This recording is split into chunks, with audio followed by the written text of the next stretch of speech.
Not as big Nice as one, he used Luke. to be, but probably bigger than he should be. No, it's funny, we talked about this because our first joke was about how X-Man ate Hugh Jackman, and we thought, because you don't see him for a few months, he slims right up, and then you don't see him again and he chubs right up. And we thought, no one's going to laugh at the joke because he's going to be really skinny when we got here, and then we looked at him and we were just like, he didn't get skinny. And this is as good as it gets, because from now on, he's married, he doesn't care. It all applies.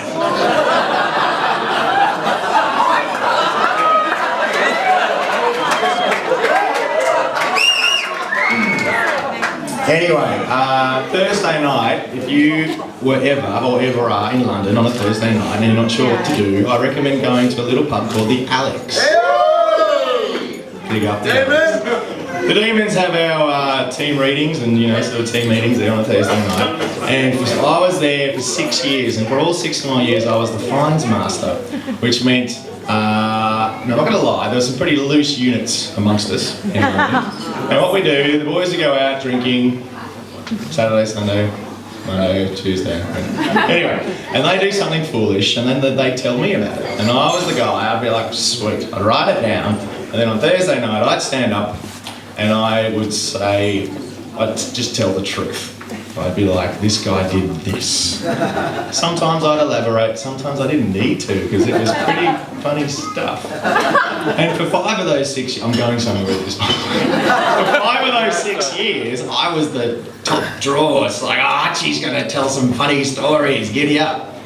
One of those years, I was in the back chairs because someone else was telling stories that were funnier than mine. So here's what happens. There's 3 teams, first, seconds and thirds. All about threes. And the first team, the captain would read out the first team and it'd be like back pocket, Barry, fullback, Jeff, other back pocket, Steve. Like that. Anyway, X-Man for 1 year was the coach of the threes, and when X read out the team list, he wore costumes. He used props. He spat more than I've ever seen anyone spit when they talk. He insisted on standing on this 3-legged stool, which was wobbly at the best of times, and more often than not he fell off the thing. And I've never seen 50 blokes in one room more spellbound than that in my life. But as well as making speeches, he was also a coach.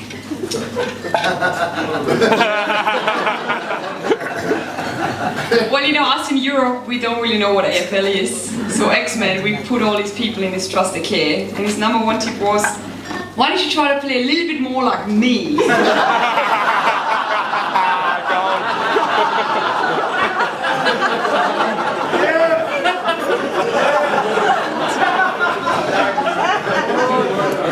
So, without any further ado, the big man of the big show.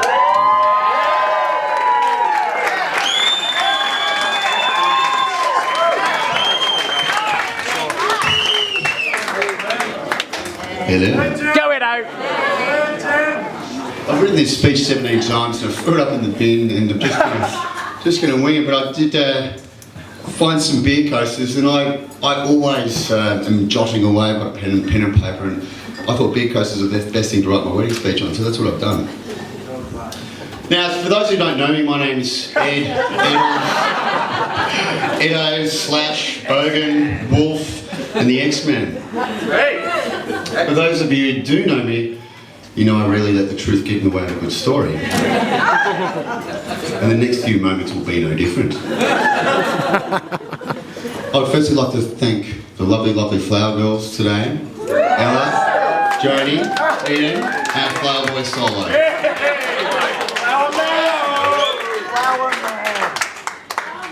I'd particularly like to thank our wedding coordinator, Tracy. It's been fantastic. Joel, I'm sure you'll agree the food was magnificent. Our Karen, Sam and Kerry. And also Rich Men's Welfare, who are our band this evening, who are sensational. I'd like to thank everyone for travelling.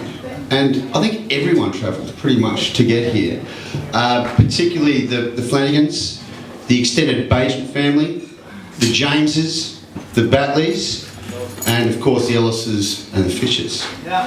But the majority of this room is probably from overseas. So I genuinely thank you all very much. I would like to go through the whole list, but it's not going to happen. Glenn has sadly had to leave early, and his wife Gabby, Glenn married us today. But I do want to mention them because they have been hugely supportive throughout this process. Their hospitality has been magnificent, and they genuinely, and this will be passed on, they genuinely have the most wonderful children you can ever possibly imagine to meet. I can't wait to have 11 of them.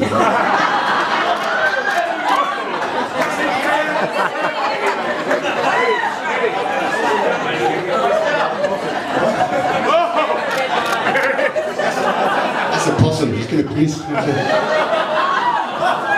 out. Alright, here we go. Now, some of you may think that having 8 grooms is excessive. That's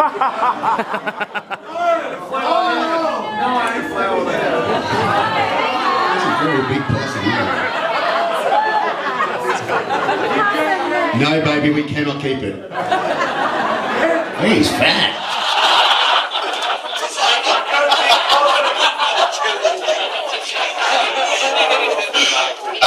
However, there are an awful lot of you here tonight, and there's going to be quite a mess up and quite a clean up, and I see Groom as cheap labour. So thank you very much, gentlemen. I'm just going to quickly run through these guys because they've supported me throughout my entire life. I've known some of them for all of my life and some of them for just a few years, but they're wonderful men, and I will start with my adorable brother. Where are you, bub? Hey? Where is he? G'day, mate. Now, I'll start with my adorable brother.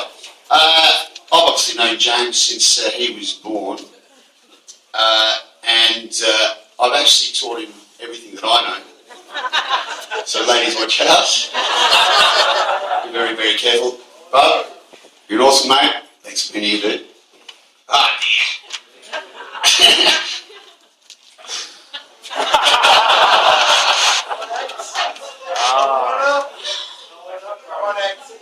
I've got Matty, my cousin Matt. Where is he? Mate, you're a superstar. We used to go down to Philippines since we were very young. NBA Jam on Super Nintendo was the big thing. And he's also an AFL football agent, and he still hasn't watched any of my games. So we'll have a kick afterwards, mate, yeah? Just so I'll show you my skills. But thanks for being here, mate. I'll go. They're on the list to watch. Good. Where are you, mate? Yep, right here, man. Hey, mate. Sorry, dude. You are now my second best housemate I've ever had. But you're wonderful. He's got some excellent skills. Do have a chat with this great man. He's a wonderful, wonderful, wonderful man. It's a good one. And he's just been a great friend throughout the entire time that I've known him. Thank you, mate. Will, Tuck and Pom. You've already sold me out. You've already given him a couple of gags. Now, we've been trying to know Will off to Australia for quite some time now. To his own declaration, he even describes the English weather as 9 degrees, 80% chance of showering, and the occasional stabbing. Which brings me to Tori. Oh, by the way, thank you, mate. Thank you. Now, Tori. Disgustingly good looking, big brown eyes, lips like tyres. And the really annoying thing is he's actually quite funny, which brings me to something that a few people picked up during the ceremony at the altar that I was muttering to myself. Now, Carl actually taught me this trick. Carl doesn't know this. But basically, whenever you're about to enter a scary situation or you're about to bawl, because the missus is breaking up on me, and I'm a massive, massive crier, you sing your favourite song. So I start singing It's a Grand Old Flag. And it pulls you back. It pulls you back. I maintained and it was all good. So, and then Tori just turns around straight away and says, wouldn't that want to make you cry, mate? Very nice, boys. But I love you all the same. Thank you very much. Oh dear. Carlos, what a great man, what a great man. And the Jameses came as well, who are Carl's parents. Thank you so much for coming down. We got in a lot of trouble, Carl and I. A lot of trouble. My parents thought I was pretty mischievous, but so I just chose the one bloke who was basically naughtier than me. It worked a treat because they think I'm an angel. They really do. But Joan and Annie, thank you so much. I guarantee it was all Carl's fault. Thank you. Thanks, buddy. Thanks for being here, mate. Louie, the great man. Where are you, buddy? Oh, g'day, mate. Yeah.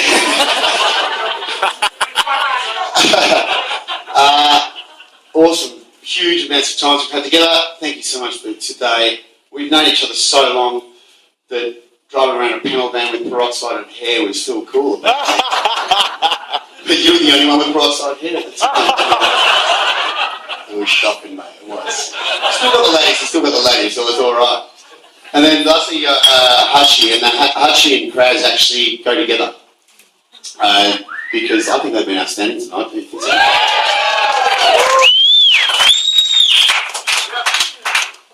Sorry.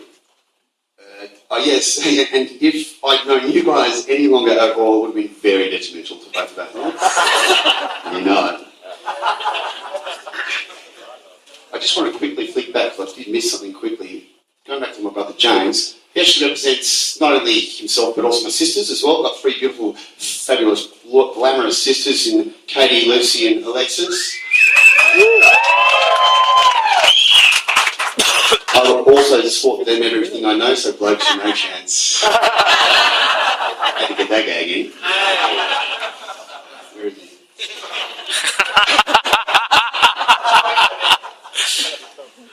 I will sum up. Mum and Chris. Today wouldn't be possible without you. A lot of people would have gone thirsty and very hungry. I really do appreciate it. You look after us. I've got as far as I have because of you and all the support that you give. I think I get a certain amount of flamboyance from you, which is good. But I always look good as well. Thank you very much. A big thing is Dad and Midell coming home. I don't know how many times we come home at 4 o'clock in the morning and Lukey raids your fridge with all the awesome food you cooked. One time Dad walks into the kitchen and there's Lukey with half a chop in his face going, "G'day, Bill." Dad, you're an absolute superstar. You always taught me as long as you're good looking, you've got charisma, you get away with anything. I'll tell you what, you did that today.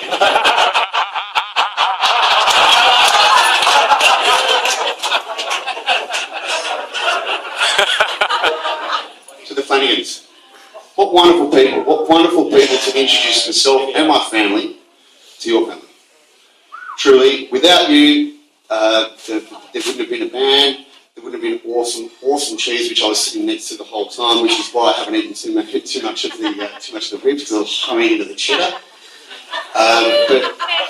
But I can genuinely say I'm so happy that I've got a new mum and dad in you and Rick. Thank you very much. Yeah. We've got time for a story? Alright, that's a formalities. So anyway, I'd particularly like to thank the Flanagans for breeding such a lovely, awesome, very strong looks gorgeous. Particularly hot today. Thank you very much. But she's a very strong woman. And it was never so evident as last Saturday night. A few of you have already heard this.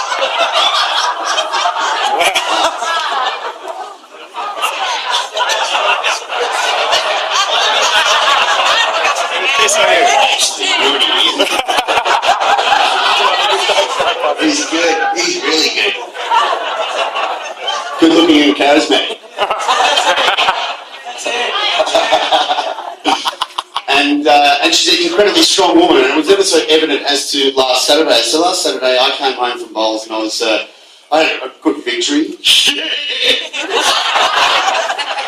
And I came back and the missus was tired and she goes, "We're going out tonight, I'm going to go for a nap." I go, "That's sweet. I've recorded the footy, the day's played at 1, so works out perfectly, it's about 3 o'clock.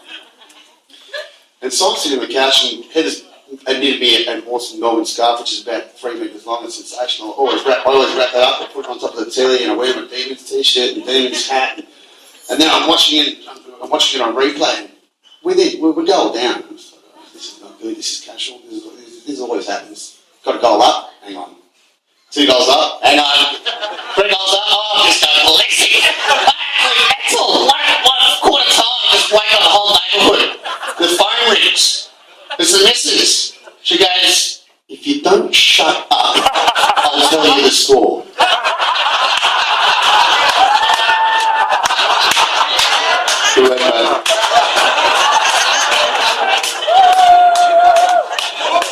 Which brings me to my final story. Where's Rick? There he is. This story is called Asking Rick.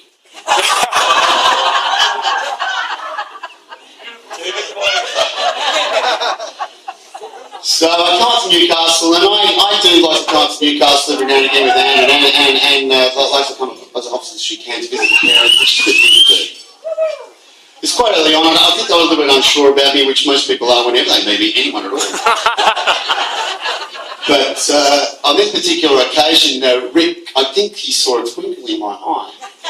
And there was, I'm not entirely sure what the situation was, but basically Heather and Anne had arranged to go out for lunch or go shopping or something like that. And Rick had stuck his hand up and go, oh, I'll look after the boy, no problem, let's go on a pub crawl. This is sensational. Well, so we get to the first pub, and I'm obviously trying to work out how to do this. She's a strong man, awful, but always been brilliantly polite to me, very lovely. First pub, I'm going, okay, get a few beers in, I'll be right, get to the 3rd or 4th pub and I'll do it. Just rip it off, eat the frog. Goes to the bar, comes back and he goes, so son, what do you want to ask me?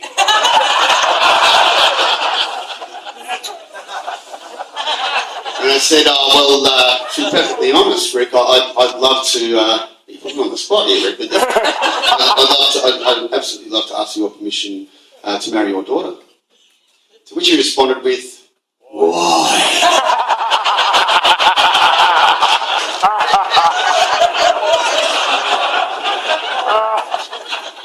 At which point, everything just went.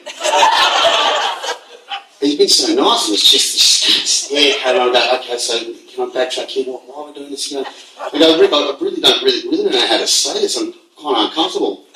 I think she's bloody hot, mate. And? Why? I said, because I think Heather and yourself would be excellent new parents. He said, and? I said, because I love it. And he goes, that's the answer I was looking for. Why didn't you say that to start with? So, baby, you heard it here first. I love you. To my missus.